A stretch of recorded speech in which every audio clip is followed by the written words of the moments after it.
శ్రీ విష్ణు రూపాయ నమశివాయ. టీవీ ఛానల్స్లోనూ ఇంటర్నెట్లోనూ కూర్చుని ఆధ్యాత్మికత వల్లే మన దేశం వెనక్కి వెళ్ళిపోతుందండి. ఈ పూజలేమిటి, మంత్రజపాలేమిటి, సైన్స్ యుగంలో కూడాను మన దేశాన్ని 500 సంవత్సరాల పాటు వెనక్కి తీసుకుపోయారు అని నోటికొచ్చినట్టు వాగే ప్రబుద్ధులు ఉంటారు చూడండి. అలాంటి వాళ్ళందరూ తప్పకుండా చూసి తీరాల్సిన వీడియో ఇది. ఒక మహనీయుడు తన శ్రీచక్రోపాసనతో, తన మంత్రశక్తితో మన దేశానికి ఎన్నోసార్లు సహాయం చేశారు. పక్క దేశాల సైంటిస్టులు అందరూ ఆయన చూసి అయ్యో బాబోయ్ ఏం మేధస్సింది అన్నారు. అలాంటి సైంటిస్ట్ ఒక ఆయన గురించి చెప్పుకుందాం. అందరికీ నమస్కారం.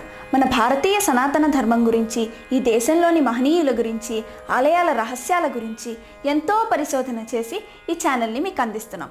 సబ్స్క్రైబ్ చేసి పక్కనే ఉన్న బెల్ ఐకాన్ని క్లిక్ చేయండి. స్వీడన్లో స్వెన్ హెడెన్ అని ఒక జియోగ్రాఫర్ ఒక ఆయన ఉండేవారు. ఆయన బ్రహ్మపుత్ర, సింధు, సరయు ఈ నదులు ఉన్నాయి కదా, వీటి ఆరిజిన్ ఎక్కడుండేది అనేది ఒక థియరీ తయారు చేసి చెప్తే ప్రపంచ దేశాల్లో సైంటిస్టులందరూ బ్రహ్మాండంగా చెప్పారు అని బ్రహ్మరథం పట్టిశారు.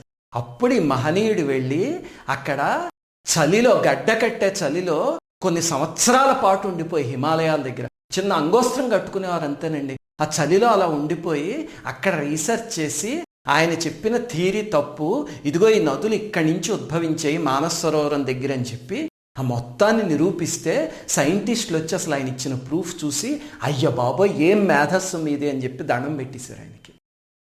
ఆ తర్వాత ఆయన మానస్ సరోవర్ అండ్ కైలాష్ అని చెప్పి ఒక పుస్తకం రాశారు.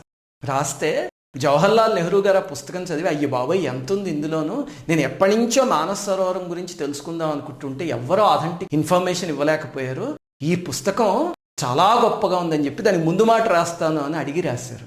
అంత అద్భుతమైన శాస్త్రవేత్త ఆయన. అలాగే ఆయన్ని లండన్ రాయల్ ఏసియాటిక్ సొసైటీ అని ఉంది, వాళ్ళు ఫెలో కింద ఎన్నుకున్నారు. ఆయన్ని ఎన్నుకుని ఆయనకు ఒక అద్భుతమైన బహుమతి ఇస్తే ఆ డబ్బు తీసుకొచ్చి ఆయన రీసెర్చ్ కోసం ఖర్చు పెట్టి పాకిస్తాన్ ఏజెంట్లు, క్రిస్టియన్ మిషనరీస్ వాళ్ళు కాశ్మీర్ నుంచి భూటాన్ వరకు సాగిస్తున్న రహస్యమైన చర్యలు ఏమిటి అనేది తన శక్తితో కనిపెట్టి ఎన్నో సంవత్సరాలు అలా హిమాలయాల్లో ఉండిపోయారు అంతే. ఆయన చిన్న తుండుగుడ్డ కట్టుకుని కనిపెట్టి ఒక 1000 పేజీల నివేదిక తయారు చేసి ప్రభుత్వానికి ఇచ్చారు. అసలు ప్రభుత్వం ఆ నివేదికను చూసి మన దేశ సరిహద్దు పటాలు ఉంటాయి కదా, వాటిని 1954లో నిర్ణయించింది, తర్వాత సరిచేసుకుంది కూడా ఆయన ఇచ్చిన రిపోర్టుల వల్ల. అలా చేసి ఆఖరికి ప్రభుత్వం ఆయనకి పద్మశ్రీ బిరుదిచ్చింది. అలాగే ఆ మహనీయుడు మన ఆంధ్రదేశంలోనే రాజమండ్రి రావులపాలెం తెలుసు కదా అందరికీ, పక్కనే ఏనుగుల మహల్ అని ఒక ప్రదేశం ఉంది. అక్కడ ఒక అద్భుతమైన శ్రీచక్రాన్ని నిర్మించారు. అసలు ఇప్పటికి కూడా ఆ శ్రీచక్రం వెళ్ళి కొలిచిన వాళ్ళని, తల్లి బిడ్డని ఎలా కాపాడుతుందో అలా కాపాడుతుంది ఆ శ్రీచక్రం. తన తపశ్శక్తి అంతటినీ అక్కడ ధారపోసిన అద్భుతమైన సైంటిస్ట్ ఆయన. ఆయన పేరే ప్రణవానంద స్వామి. ఈరోజు ఆ మహనీయుడి గురించి చెప్పుకుందాం. ఈయన మన పక్కనే ఉన్న రావులపాలెం దగ్గర ఉన్న మహనీయుడైన ఆయన అక్కడ శ్రీచక్రాన్ని ప్రతిష్ఠించిన, మీరు రాజమండ్రిలో వెళ్ళి అడగండి, చాలా మందికి తెలియదు. అలాగనే మన ఆంధ్రదేశంలో ఈయన గురించి తెలుసున్న వాళ్ళు చాలా తక్కువ మంది ఉంటారు. ఇంటర్నెట్లోకి వెళ్ళి వెతకండి, దొరకదు అసలు ఈయన గురించి. దురదృష్టవశాత్తు ఏమిటంటే మన పిల్లల చరిత్ర పుస్తకాలు తీసి చూస్తే మీరు ఔరంగజేబ్ ఏం చేశాడు, మాలిక్ కాఫర్ ఏం చేశాడు, అలాంటి వాళ్ళ గురించి తప్ప మన చరిత్ర పుస్తకాల్లో ఇలాంటి మహనీయుల గురించి రాయరు. అసలు దేశాన్ని ఎన్నోసార్లు కాపాడిన మహనీయులు. అందుకని ఆ ఆవేదనతో చెప్తున్నాను వీడియో, మనకి మన పిల్లలకి ఈ సమాచారం అందాలి. ఈయన 1896లో మాఘ శుద్ధ పాడ్యం ఈరోజు పుట్టారు. ఆయన అసలు పేరు కనకదండి సోమయాజులు. వాళ్ళ నాన్నగారు చిన్నప్పుడే ఉపనయనం చేసేసి త్రికాల సంధ్యావందనం అనుష్ఠానం అవన్నీ చేయించేవారు. దాంతో అపూర్వమైన మేధస్సు వచ్చేసింది ఆయనకి. ఆయన రాజమండ్రిలో FA వరకు చదివారు. FA అంటే ఆ కాలంలో ఫస్ట్ ఎగ్జామినేషన్ ఇన్ ఆర్ట్స్ అనేవారు కదా, అంతవరకు చదివాక అప్పటికి ఆయనకి 18 ఏళ్ళు ఎంతో చదివి ఈ చదువులన్నీ చూస్తుంటే బ్రిటిష్ వాళ్ళు గుమస్తాల్ని తయారు చేయించుకోవడం కోసం పెట్టిన చదువుల్లో ఉన్నాయి, నాకు ఇది వద్దు, నేను దేశభక్తుల్ని తయారు చేసే కాలేజీకి వెళ్ళిపోతాను అని ఇంట్లో చెప్పి ఇల్లు వదిలేసి లాహోర్లో లాలా లజపతి రాయ్ గారు స్థాపించిన ఒక అద్భుతమైన కాలేజీ ఉంది, మనకి భగత్ సింగ్ గారి కథలో కూడా వస్తుంది. ఆ కాలేజీకి వెళ్ళి అక్కడ చదువుకున్నారండి. చదువుకుని స్వాతంత్రోద్యమంలో పాల్గొని మహనీయుడు జైలుకి వెళ్ళారు, తూటాల దెబ్బలు తిని ఎన్నిసార్లు రక్తధారలు కార్చారో, అలాగనే జలియన్ వాలా బాగ్ సంఘటన జరిగినప్పుడు అక్కడ ఉన్న ప్రత్యక్ష సాక్షి ఆయన ఆ సంఘటనలో. ఈయన ఆయుర్వేదంలో పరమ నిష్ణాతులు. అసలు ఒక ఆయుర్వేదం ఏంటి ఇంకా మీకు చెప్తాను, ఎన్ని సైన్సుల్లో నిష్ణాతులు ఆయన. ఆయన్ని ఒకసారి కాలేజీ వాళ్ళు ఏం చేశారంటే, హిమాలయాల దగ్గర ఒక ప్రదేశంలో ఇన్ఫ్లుయెన్జా వచ్చేసరికి అక్కడికి వెళ్ళి నువ్వు వైద్యం చేయి అక్కడ ఉన్న వాళ్ళకి అని చెప్పి పంపించారు. పంపిస్తే అక్కడికి వెళ్ళి అద్భుతమైన వైద్యం చేశారు. అసలు త్రివిష్టపన్ లామాలైతే ఆయనకి బ్రహ్మరథం పట్టిస్తారు, ఆయన్ని తమలో ఒకళ్ళు అనుకున్నారనమాట. అలాంటప్పుడు ఆయన కైలాస పర్వతాన్ని చూసేసరికి ఎందుకో ఆయనకి పర్వతంలా కనిపించలేదు, శ్రీచక్రంలా కనిపించింది. అప్పటిదాకా భరతమాత మీద ఉన్న భక్తి ఇంకా ఎక్స్పాండ్ అయ్యి విశ్వవ్యాప్తమైన చైతన్య శక్తి, లలితా పరమేశ్వరి శక్తి ఏదైతే ఉందో ఆ శక్తి మీదకి వెళ్ళిపోయింది ఆ భక్తి అంతా. వెళ్ళిపోయి ఆహా తల్లి, ఈ హిమాలయాల స్వరూపంలో నువ్వు ఇక్కడ ఉన్నావా అమ్మా అని చెప్పి ఇంకంతే హిమాలయాల్లో ఉండిపోయారు అంతే ఆ మహనీయుడు. అదే మన భారతదేశం గొప్పతనం. చూడండి, మన దేశం అంటే ఊరికేదో సరిహద్దులున్న గోడలు నిర్మించుకున్న కంట్రీ కాదు, అమ్మవారు. అందుకే భరత మాత వందే మాతరం సుజలాం సుఫలాం మలయజ శీతలాం సస్యశ్యామలం మాతరం అని అమ్మవారిని కొలిచినట్టు స్తోత్రంతో కొలవగలిగే తల్లి. ఇంకొక దేశానికి చూడండి, ఆస్ట్రేలియా మాతో ఇంగ్లాండ్ మాతో అనరు ఎవరును. ఒక్క మన దేశాన్నే భరత మాత అంటారు, అమ్మవారి స్వరూపం మన దేశం అంటే. అప్పుడు ఆయన హిమాలయాల్లో ఉండిపోతే ఆయనకి అక్కడ ఇంకొక తపస్వి కనిపించారు. ఆయన కూడా సామాన్యులు కాదు, ఆయన పేరు జ్ఞానానంద మహర్షి. ఆయన న్యూక్లియర్ ఫిజిక్స్లో అద్భుతమైన ప్రయోగాలు చేశారు. అంతే అద్భుతంగా హిమాలయాల్లో కొన్ని 10 సంవత్సరాల పాటు తపస్సు చేసి తపశ్శక్తిని సంపాదించిన మహనీయులు జ్ఞానానంద మహర్షి. మనకి దొరకవు ఇలాంటివి హిస్టరీ పుస్తకాల్లో, దురదృష్టం. ఈ జ్ఞానానంద మహర్షే మనకు అసలు ఆంధ్ర యూనివర్సిటీలో న్యూక్లియర్ ఫిజిక్స్ డిపార్ట్మెంట్ అనేది మొదలుపెట్టింది ఆయన వల్లే. అందుకే మీరు ఇప్పుడు ఏయూకి వెళ్ళి చూస్తే అక్కడ న్యూక్లియర్ ఫిజిక్స్ డిపార్ట్మెంట్కి ముందు జ్ఞానానంద మహర్షి విగ్రహం ఉంటుంది. అలాగనే ఆయన సమాధి భీమవరం ఊరి చివర గొరగనమూడి అని ఒక ప్రదేశం ఉంది, అక్కడ ఇప్పటికీ ఉంది. మనం ఆ మహర్షి గురించి వేరే వీడియోలో చెప్పుకుందాం, అది ఇంకో పెద్ద సబ్జెక్ట్. ఆయన ఒక జ్ఞాన సముద్రం అసలు ఆయన. ఇంతకీ ఆ జ్ఞానానంద మహర్షి ఈయనకి తారసిల్లారు హిమాలయాల్లో. అప్పుడు మహర్షి ఈయన్ని చూసి, నాయన నువ్వు అద్భుతమైన స్థితిలో ఉన్నావని చెప్పి ఈయనకి మంత్రోపదేశం చేసి ఈయన పేరుని ప్రణవానంద అని మార్చారనమాట. ఆ తర్వాత ఈయన 30 సంవత్సరాల వయస్సు అంతా ఈయనకప్పుడు. అక్కడి నుంచి హిమాలయాల్లో కొన్ని 10 సంవత్సరాల పాటు అలా ఉండిపోయారంతే. ఆయన కైలాసాన్ని 36 సార్లు చుట్టొచ్చారు, 36 సార్లు కైలాస పర్వత ప్రదక్షిణ చేశారు.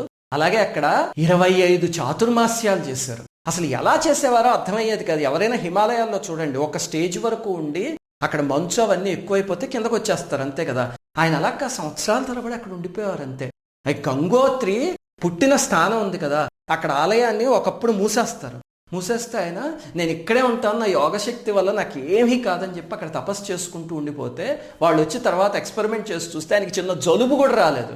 అంత ఆరోగ్యవంతంగా ఉండిపోయారు అంతే మహనీయులు. అంతటిది ఆయన తపశ్శక్తి. అసలు ఈనాడు మనం కైలాస మానస సరోవర యాత్ర చేస్తున్నాం అంటే దానికి ఆయనే కారణం. హిమాలయాల్లో అలా ఉండిపోయి సంవత్సరం పొడుగునా కైలాసానికి మానస సరోవరానికి ఎన్ని దారులు ఉన్నాయి, అందులో తేలికైన దారులేవి, కష్టమైన దారులేవి, ఈ దారుల్లో ఎలా వెళ్ళాలి అదంతా డిఫైన్ చేసింది మొట్టమొదట ప్రణవానంద స్వామి.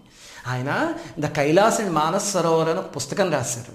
అసలు అది అద్భుతమైన పుస్తకం అనమాట, అందరూ చదివి తీరాల్సిన పుస్తకం. అలాగనే అమర్నాథ్ గుహల్లో అంత చలిలో 4 రోజుల పాటు ఉండి అక్కడ అసలు అమర్నాథ్ శివలింగం, అమ్మవారు, గణేష్ 3 ఉంటాయి కదా, ఆ 3 ఎలా ఫామ్ అవుతున్నాయి అనేది సైంటిఫిక్గా నిరూపించారు ఆయన. చూడండి, సైన్స్ని ఆధ్యాత్మికతని ఒక దగ్గరికి తీసుకొచ్చిన మహనీయుడు అనమాట. అలాగనే రాక్షస్తాళ్ళు మానస సరోవరం ఉన్నాయి కదా, అందులో పడవల మీద ఎంతో సాహసయాత్ర చేసి వాటి విస్తీర్ణము, వాటి లోతులు అవన్నీ నిరూపించి ఆయన పేపర్స్ ప్రజెంట్ చేశారు. హిమాలయాల్లో మంచు మనిషి అని కొన్ని కథలు ఉండేవి అప్పట్లోనూ. దాన్ని ఆయన మంచు మనిషి కాదు, అది ఎలుగుబంటి అని చెప్పి శాస్త్రీయంగా నిరూపించిన మొట్టమొదటి వ్యక్తి ఆయన. అసలు ఆయన పరిశోధనలు చూసి సైంటిస్టులు అందరూ అదిరిపోయారు. ఆయన్ని తీసుకెళ్లి ఇండియన్ జియోగ్రఫీ సొసైటీ ఉంది కదా, అందులో జీవిత సభ్యుడి కిందాను, లండన్ రాయల్ ఏసియాటిక్ సొసైటీలో ఫెలో కిందాను ఎన్నుకున్నారు ఆయన్ని. ఆయన ఈ మోడర్న్ జాగ్రఫీ ఉంది కదా, దీన్ని మన దిక్పాలకులకి, దిక్కులకి, వాటన్నిటికీ మ్యాప్ చేసి ఎన్ని అద్భుతమైన విషయాలు కనుక్కున్నాడో మహనీయుడు ఆయన. అసలు చైనా వాళ్ళు తల్లాకోట్ అనే ప్రదేశంలో ఒక రహస్యమైన సైనిక స్థావరాన్ని నిర్మించారు. దాని గురించి మన ప్రభుత్వానికి తెలియకపోతే ఈయన తన యోగశక్తితో దాన్ని కనుక్కొని అది ఎక్కడుందో ప్రూవ్ చేసి ప్రభుత్వానికి సహాయం చేశారు. అప్పుడు చైనా ప్రభుత్వం ఈయన్ని చంపేస్తే డబ్బులు ఇస్తామని ప్రకటించింది కూడా. 1976 సంవత్సరంలో చివరికి భారత ప్రభుత్వం ఆయనకి పద్మశ్రీ అవార్డు ఇచ్చింది. ఆ మహనీయుడికి ఆ అవార్డుకి దక్కిన గౌరవం అది ఇలాంటి మహనీయులకి రావడం. అలాగనే ఉత్తి జియోగ్రఫీలోనే కాదు, భూగర్భ శాస్త్రం ఉంది, జియాలజీ అంటాం మనం, అందులో కూడా నిష్ణాతులు ఆయన. రూప్కుండ్ అని ఒక ప్రదేశం ఉంది, ఇప్పుడు మన ఉత్తరాఖండ్లో ఎక్కడో ఉండాలి ఆ ప్రదేశం. ఆ ప్రదేశానికి ఒక విచిత్రమైన జానపద కథ ఉంది. దాన్ని ఆ జానపదులు గడ్వాలి అని ఒక భాషలో పాడుకుంటూ ఉంటారనమాట. అదేమిటి అంటే, జస్ధవాలు అని ఒక రాజు ఉండేవాడు. ఆయన భార్య రాణి బలంప అని. వాళ్ళు ఒకసారి చాలా పెద్ద పరివారాన్ని తీసుకుని నందాదేవి పర్వతాలకు వెళ్తూ ఉంటే మధ్యలో మంచు చర్యలు కూలిపోయి పరివారం మొత్తం 100 మంది, రాజు రాణి అందరూ సమాధి అయిపోయారు అక్కడ అని జానపదులది ఒక కథ ఉంది. సామాన్యంగా మనం చూడండి, స్థల పురాణాలు ఇలాంటివి ఏమైనా ఉంటే కనుక వీటికి సైంటిఫిక్ ప్రూఫ్లు ఎక్కడున్నాయి, శాసనాలు ఎక్కడున్నాయి, అవి లేకపోతే అవి నిజం కాదు అని చెప్పి కొట్టిపాడేస్తుంటాం. అదొక మూర్ఖత్వం అనమాట. అంటే మనకి తెలియంది ఏమన్నా ఉందా అనే బెనిఫిట్ ఆఫ్ డౌట్ ఉండదు. దానికి మనకి తెలియదు కాబట్టి అది కాదు, అదొక రకమైన టెంపర్మెంట్. అయితే ఈ మహనీయుడు వాళ్ళు పాడే పాటల్ని హిందీలోకి ట్రాన్స్లేట్ చేస్తున్నారు, ఇప్పుడు నేను చెప్పిన ఈ కథకి సంబంధించింది. అప్పుడు విదేశీయులు వచ్చి చూసి, ఇవేమిటండి, ఇవన్నీ మామూలు జానపదుల కథలు, ఇవన్నీ ఫెయిరీ టేల్స్, వీటికి మీరు ఇలాంటి సమయాన్ని స్పెండ్ చేస్తున్నారా? మీ భారతదేశంలో ఏ ఆలయం వెతికినా ఏ మూలకెళ్ళినా సరే ఇలాంటివి 4 కథలు చెప్తూ ఉంటారు, ఇవన్నీ అబద్ధాలు అన్నారు. అంటే అప్పుడు ఆయన, నేను నిరూపిస్తాను చూడండి అని చెప్పి ఆ రూప్కుండ్ దగ్గరికి వెళ్ళి అక్కడ ఎంతో పరిశోధన చేసి 10 మడుగుల అస్థిపంజరాలు, ఇంకా ఢమరుకాలు, ఈ మెళ్ళో వేసుకునే దండల, రాజుకి రాణికి సంబంధించినవి, అలాంటివి ఎన్నో వాళ్ళ పరివారానికి సంబంధించినవి బయటికి తీసి ప్రూవ్ చేశారు. అవన్నీ ఆయన అదిరిపోయారు సైంటిస్టులు అందరూ. ఎలా వచ్చిందండి మీకు ఇంత నాలెడ్జ్ అని అడిగేవారు.